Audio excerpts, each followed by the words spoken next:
want to give a huge shout out to all my followers, all my supporters, anybody that has streamed Hot Topic, Hardaway, or Risky. I love you and thank you. Shout out to my team, Music the Label. Shout out to all my producers, my engineers, everybody that's been putting in work.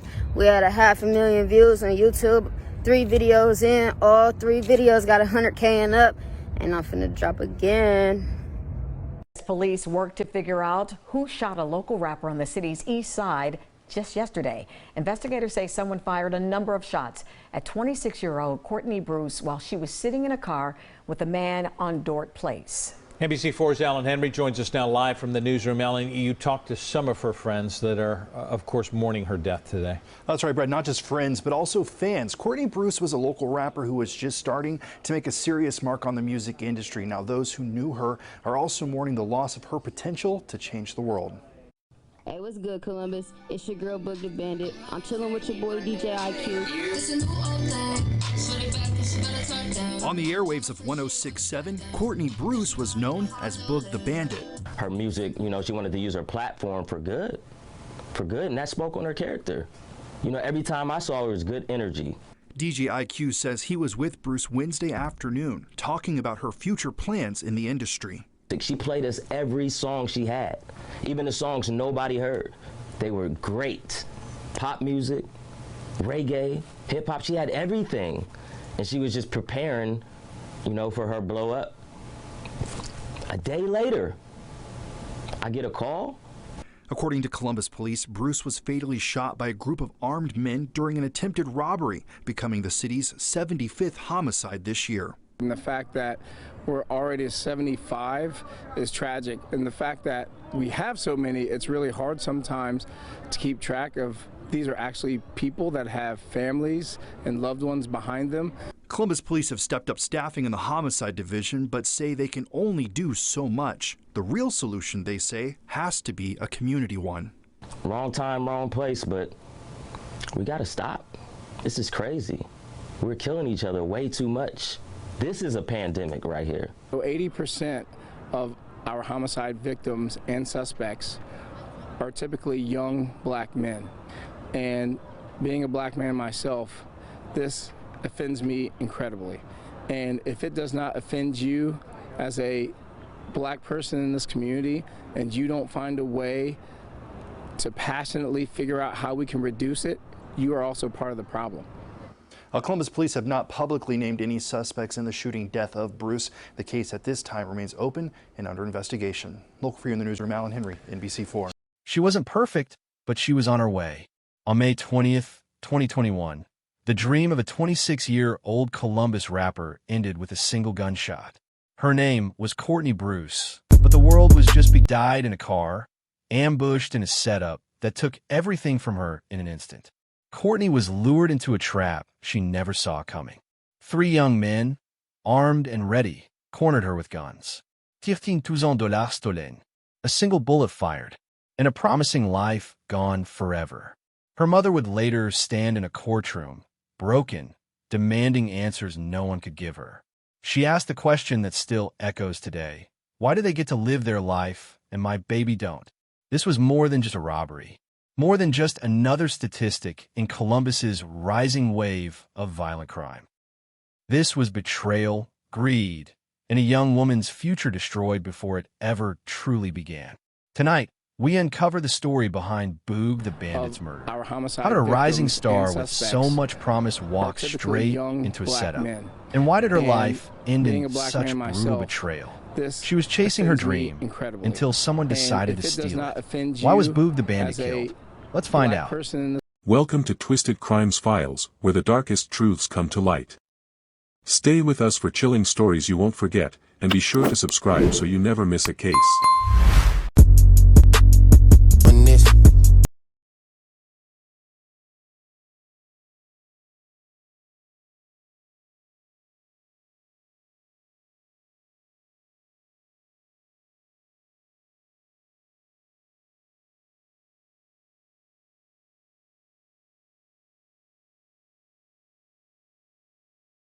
And killed on the east side of Columbus. What began as a planned meeting, a setup disguised as business, ended with her being robbed, shot, and left fighting for her life outside a hospital entrance. Her murder wasn't random. It happened in a city already struggling with rising violence. That spring alone, Columbus was seeing record-breaking numbers of shootings, many tied to robberies and disputes that spiraled out of control. 80% of our homicide victims and suspects are typically young black men. And being a black man myself, this offends me incredibly. And if it does not offend you as a black person in this community, and you don't find a way to passionately figure out how we can reduce it, you are also part of the problem. In neighborhoods like the East Side, young lives were being taken almost weekly, each one another reminder of the danger that surrounded anyone with visibility, money, or attention. For Courtney, visibility was a double-edged sword. She was gaining recognition, working on music that could change her life forever. But in the same breath, her growing success made her a target. And on that May afternoon, the trap was set. The central question still hangs heavy years later. Was Courtney's death the result of a robbery gone wrong? Or was she deliberately marked by people who knew exactly what she carried that I want to day? give a huge Just shout watch out this to all story my like followers, another all my headline. supporters, anybody Subscribe that has now. streamed So Hot her name Topic, continues to be Hardaway, heard. or Because if Risky. you turn I away, love you and thank if you. even Shout you out look to my past team, it, Music the then who Label. will stand Shout with out her to all fate? my producers, my Courtney engineers, Bruce was everybody born that's been and putting raised in in work. Columbus, Ohio. Long before the stage name, before the buzz, before the industry even noticed her, she was simply a girl with big dreams and the determination to chase them. She grew up surrounded by family who knew both her strength and her struggles. Her mother, Wanda, would later tell the court that her daughter wasn't perfect, but she was trying and she was growing. Those who knew her best described her as vibrant, sharp, and unwilling to let circumstances define her future. In her early 20s, Courtney caught opportunities outside of music. She modeled for major brands, including Chris Brown's Black Pyramid clothing line and Rob Kardashian's Arthur George Socks brand. She had the look, the confidence, and the ability to stand out. But modeling was never enough. Her real passion was music, and that passion was pulling her forward. By 2020, she was stepping into studios, writing and recording.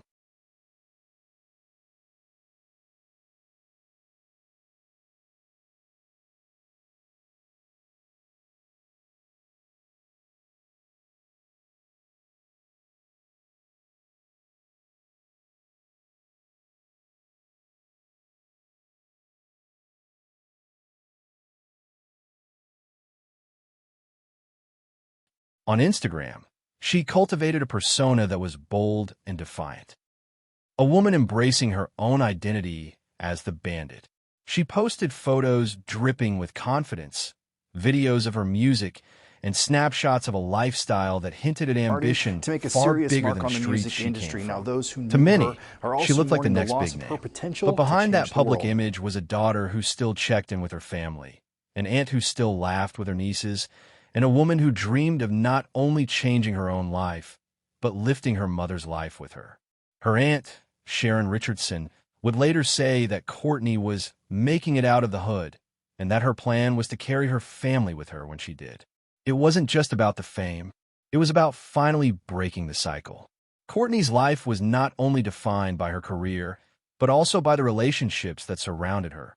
Connections that gave her both stability and risk. The IQ says To he understand her was with Bruce final Wednesday days, afternoon, we must talking first about her understand the future people she plans in the trusted, industry. loved, She played and us leaned every on. song she had. She had friends who celebrated her as the bold Boog the Bandit. But to them, she was also just Courtney, the girl who could sit on a porch step laughing until her stomach hurt. In the local music scene, she became close with other young artists who, like her, were trying to climb out of the city's shadows and into the spotlight. Those friendships were real, but they were also fragile, surrounded by jealousy, rumors, and competition. In a space where everyone wanted to be noticed, trust came at a cost. Her romantic relationships were just as layered. At the time of her death, she was often seen with a 25-year-old man who became the last person to be with her alive. Their bond reflected loyalty and protection, someone to accompany her in moments where money and business made her a target. Yet, even that relationship couldn't shield her from what was coming. Courtney's connections also stretched beyond romance. She had friendships built on shared dreams and nights in the studio, recording track after track, hoping one of them would be the song that finally took her out of Columbus and onto national stages. But even those closest to her noticed an undercurrent of risk. Being visible meant she was also being watched. Her social media posts often showed cash, jewelry, and the trappings of a lifestyle that painted her as successful. For supporters, it was proof of her rise. I want to give a For huge shout out to all my opportunists, it was followers, proof all my of her supporters, vulnerability. anybody that has In the months streamed leading to her Hot death, Topic, Hardaway, whispers or circulated. Risky. I Some said love she you had and thank too you. much Shout out money to my moving team, through her Music the hands Label. too quickly. Shout out to all my Others producers, believed her my growing engineers, everybody reputation that's been made putting her a in work. target, We had not a half just a for million fans, views on but for YouTube. those with 3 darker videos in, intentions. all 3 And while videos Courtney got lived with 100K and up. boldness, And she I'm was finna not drop blind to the again. risks. She knew the streets of Columbus had a way of turning admiration into envy and envy into betrayal. Still, she lived openly, unapologetically. In photos, she stood tall, arms crossed, chin lifted. In lyrics, she rapped with defiance, naming her identity as the Bandit, This was a local someone who had rapper who was already just taken starting what life to make a tried to serious deny mark her. on the music industry. But what she could Now, not those who know knew her was that are others also were mourning the watching, loss of her waiting for their potential to moment to change. take everything from her. Relationships gave Courtney her grounding. They gave her joy, companionship, and love. But those same relationships and the world around them also exposed her to the danger that would ultimately claim her life. Think about this. If someone you loved was being watched, plotted against, and set up, would you want the world to shrug and move on? Or would you want their story told until justice rang in every ear? Subscribe now to keep Courtney's voice alive. If you won't, then speak in the comments, because silence is how killers win twice. May 20th, 2021 began like any other spring day in Columbus, Ohio. For Courtney Bruce, it was another chance to push her dreams forward. Another day to chase the life she had been fighting to build. That morning, the weather carried the promise of warmth, the kind of day that made the city feel alive. Traffic moved steadily on the east side. Children played in front yards. And for Courtney, the day opened with a mixture of optimism and routine. She woke up with music on her mind. Her future always seemed to orbit around it. Those close to her say she spent that morning on her phone, responding to messages, checking in with friends, and keeping up with the constant stream of notifications that her growing popularity demanded. By midday, her plans were already in motion. She was not alone. She had linked up with a 25-year-old man, someone she trusted enough to ride with. Together, they moved through the east side streets, the city that had both raised her and shadowed her dreams. Their conversations that day carried the easy flow of companionship. Plans for music, discussions about money, maybe even the future. It felt like momentum, like life was pulling her forward. But beneath the surface of that ordinary day, another plan was unfolding. A different set of conversations, happening elsewhere, had set Courtney on a collision course she could not see. There were men waiting, men who had studied her movements, who knew what she carried, and who saw her not as an artist, not as a daughter, not as a woman, but as a target. That afternoon, Courtney and her companion made their way to Dort Place, a short, unassuming stretch on the east side. It was quiet there, too quiet. Rows of modest homes lined the street, with neighbors tucked inside, unaware of what was about to happen just beyond their windows. The meeting had been arranged under the pretense of business. To Courtney, it was an opportunity, perhaps tied to music, perhaps tied to money. Whatever the reason, she believed she was stepping into something manageable. Her phone records would later show calls and texts exchanged in those final hours. Her tone hurried, her responses clipped. There was a sense of urgency in the way the day moved, a quickening rhythm that would only become clear in hindsight. As the car pulled into Dort Place, the trap closed in. From the shadows, 3 young men emerged, armed, coordinated, and ready. They were not strangers to the streets. They knew the choreography of intimidation. Weapons raised, voices sharp, demands made in seconds. To them, this was a robbery. To Courtney, it was a moment that spiraled out of her control. Her companion was stripped of cash, jewelry, and his phone, forced to hand over everything of value. Courtney, however, did not move the way they expected. She resisted. Perhaps it was instinct. Perhaps it was pride. Or perhaps it was the refusal to let fear define her last moments. That resistance was met with the pull of a trigger. A shot rang out, cutting through the quiet of Dort Place. For a moment, time fractured, the sound reverberating against brick walls, neighbors startled, but too late to intervene. Courtney collapsed, her life leaking away on the street she never should have been on. Panic surged. The men snatched $13,000 in cash and fled, leaving behind only chaos and the weight of a choice that could never be undone. Her companion, frantic, pulled her into the car and drove with speed and desperation toward Mount Carmel East Hospital. The drive was short, but every second was heavy. He pulled up to the entrance and left her there, wounded and fading. At just after 6 p.m., Courtney Bruce, Boog the Bandit, was pronounced dead. Her last day had moved from ordinary to catastrophic in a matter of hours. A morning of hope had unraveled into an evening of irreversible loss. For her family, the timeline of May 20th would forever replay in their minds. The day they lost their daughter, their niece, their friend, their rising star. When the gunfire stopped on Dort Place, the silence that followed was almost deceptive. Neighbors heard the crack of the shot, but in many parts of Columbus, that sound was not unfamiliar. For some, it was another noise in the distance, a reminder of the violence that had become a part of daily life. But for one young woman, it was the sound that marked the end of her story. By the time her companion reached Mount Carmel East Hospital, the urgency was unmistakable. He pulled up to the emergency entrance and rushed Courtney from the car.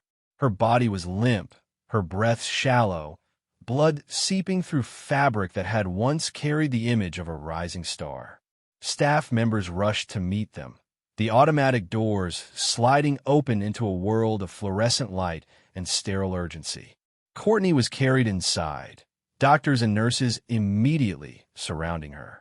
Their voices were sharp, their movements rehearsed. Trauma protocol, chest compressions, oxygen, monitors beeping in desperate rhythm. But despite their efforts, her injuries were too severe. The bullet had done its damage, and no amount of skill or urgency could reverse it. At 6 p.m., Courtney Bruce was pronounced dead. News of her death moved quickly. Columbus police were called to the hospital to take the first reports.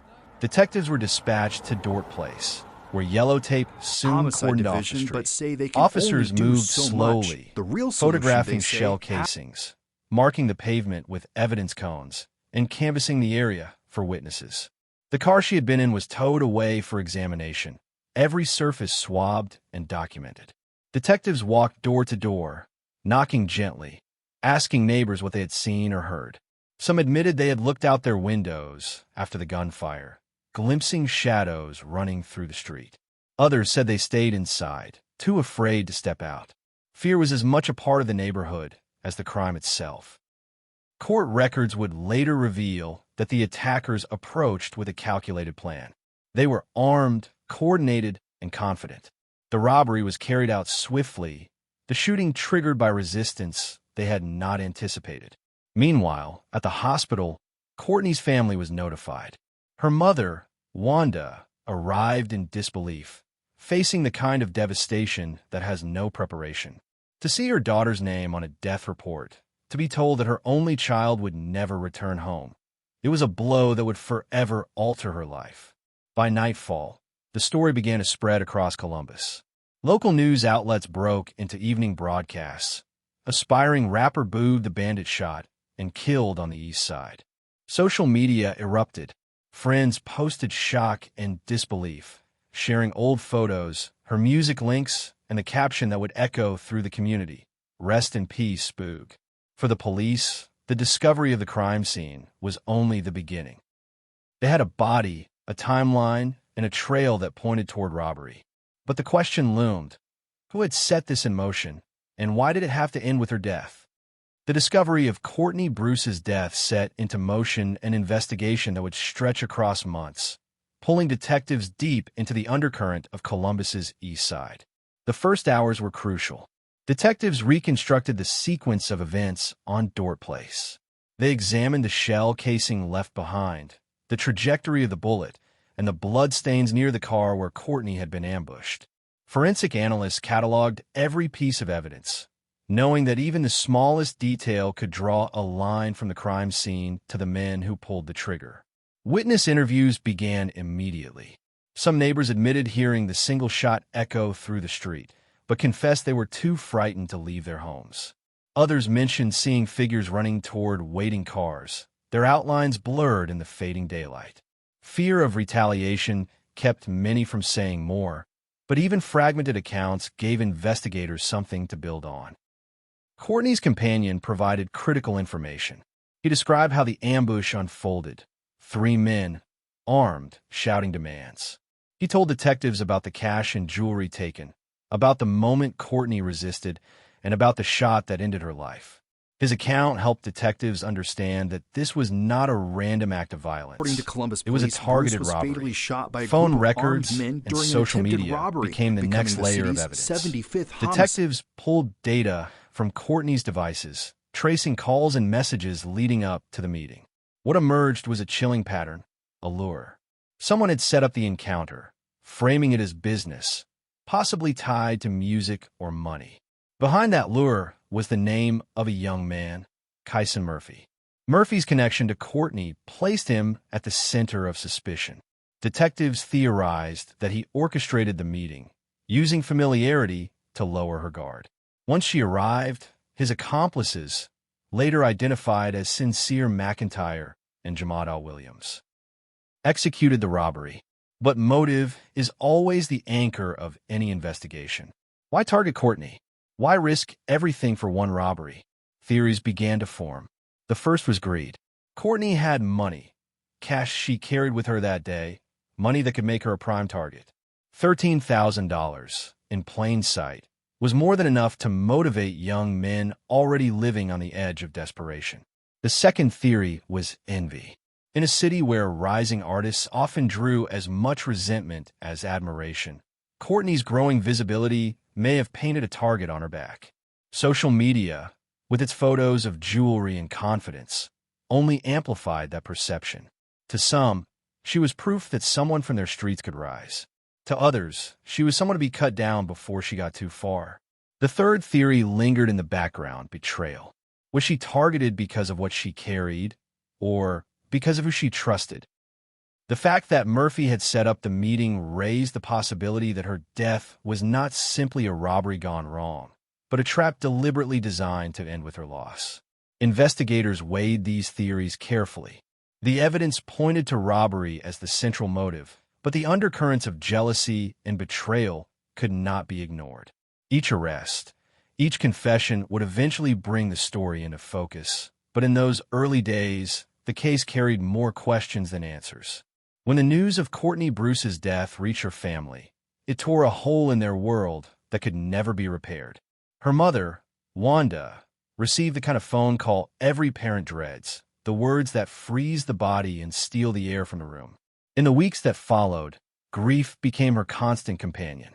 Wanda replayed memories of Courtney in her mind, her laughter, her determination. I want to give a huge shout even the out to all stubborn my streak that followers, made all my her both a supporters, anybody challenge that has and a joy streamed to Hot raise. Topic, Now, Hardaway, those or memories were Risky. all I she love had. you and The thank you. house Shout that out to once my carried team, her Music The daughter's Label. voice Shout was out to all left my in producers, my silence. engineers, Courtney's everybody. aunt, Sharon Richardson, carried her own grief.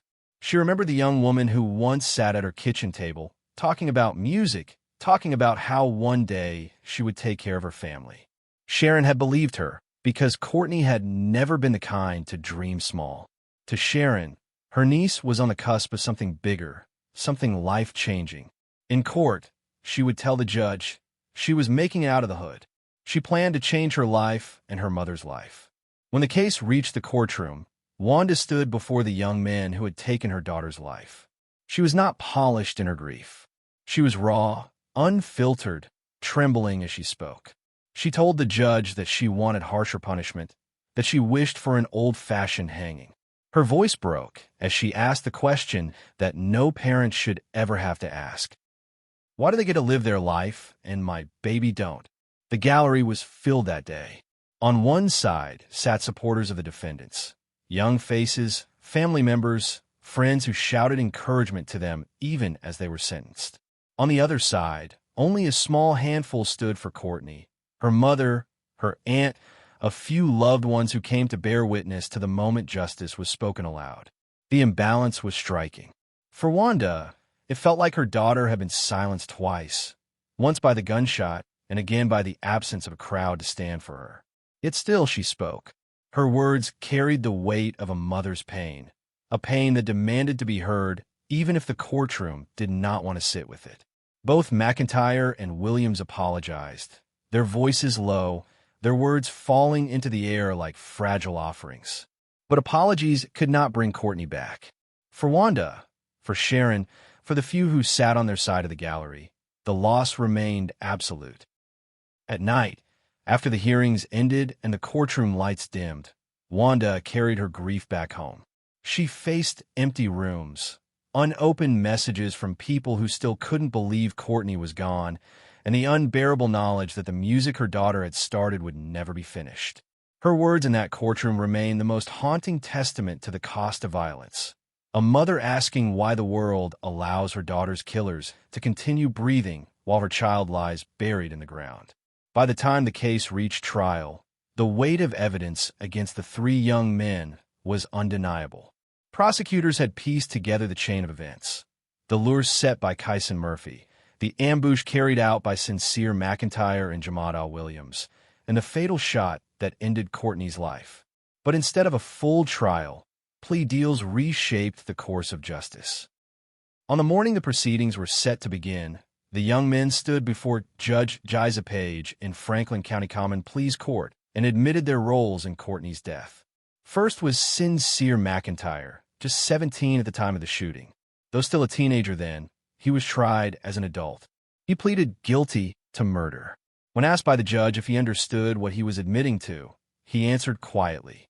The courtroom held its breath as Judge Page delivered his sentence: life in prison, with the possibility of parole after 18 years. For Wanda, that number felt far too short. 18 years was a blink compared to the lifetime her daughter had been denied. Next came Jumada Williams II, only 19 at the time of the robbery. His charges included aggravated robbery and murder, but as part of the deal, he admitted to involuntary manslaughter and aggravated robbery. His sentence, 20 to 25 and a half years in prison. He stood in court, eyes lowered, and offered an apology to Courtney's family. But his words were met with silence from Wanda, who could not accept them as anything close to justice. The third man, Kyson Murphy, had already stood before the court earlier in the case. In August 2021, he admitted to involuntary manslaughter and robbery, acknowledging his role in luring Courtney to Dort Place. Prosecutors recommended a sentence of 12 to 16 and a half years. For some, it was shocking that the man who set the trap would one day walk free while Courtney remained in her grave. The courtroom itself was a stage of grief and conflict. On one side, the defendants' families filled the benches, nearly 20 strong. A sea of support for those convicted, and only a small circle of love for the woman whose life was stolen. Judge Page also ordered restitution. The three defendants were held responsible for the $13,000 stolen that day, money that was never recovered, money that Wanda would never see again. It was a small detail, but one that twisted the knife deeper, proof of what was taken and proof of how little was returned. The tension in the courtroom was undeniable. Every apology, every sentence handed down, every sigh of relief from the defendants' families only sharpened the pain of Courtney's absence. For Wanda, no years behind bars, no dollar amount, no words of regret could restore what she lost. And yet, even as the gavel fell, the story was not just about justice. It was about imbalance, about how a young woman's life could end in a single gunshot, and how the scales of grief and accountability could never truly balance. Courtney Bruce's life was a story in motion. A young woman rising from the same streets that had claimed so many others, using music and ambition to carve out a new path. At 26, she had modeled for celebrities, recorded her own songs, and envisioned a future where her talent could lift her family from struggle. But on May 20th, 2021, that story was cut short. A trap disguised as opportunity led her to Dort Place. Three men, still barely adults themselves, turned a simple meeting into an ambush. In seconds, the weight of a gun and the sound of a single shot ended a dream, leaving her mother to bury her only child. The justice system did what it could. Sentences were handed down. Years were measured out in numbers that will one day expire. But for Courtney's family, there is no release date. There is no parole. There is only a lifetime of missing her voice, her laughter, her future. The deeper tragedy is not just the violence itself, but the silence that often follows. Too many names like Courtney's vanish into archives, remembered only in whispers or in faded news reports. Too many mothers cry alone while the world scrolls past their grief. And so the question remains, was Boog the Bandit simply in the wrong place at the wrong time, or was she deliberately marked by envy, betrayal, and greed? The truth lies somewhere between. What cannot be denied is that she was a young woman who wanted more, and for that, her life was stolen. Her story deserves to be carried, not forgotten. Her music deserves to be heard, not buried. Her name deserves to be spoken long after the courtroom closed its doors. If you've watched this far, ask yourself, will you let Courtney's name fade like another headline, or will you make sure it's remembered? Subscribe now, because every voice that stays silent makes it easier for the next life to be stolen without consequence. And if you refuse, then say it in the comments. Explain why her story doesn't deserve to live on. Because doing nothing is how this cycle never ends. For the sake of her mother, for the sake of her family, for the sake of a dreamer whose music was silenced too soon.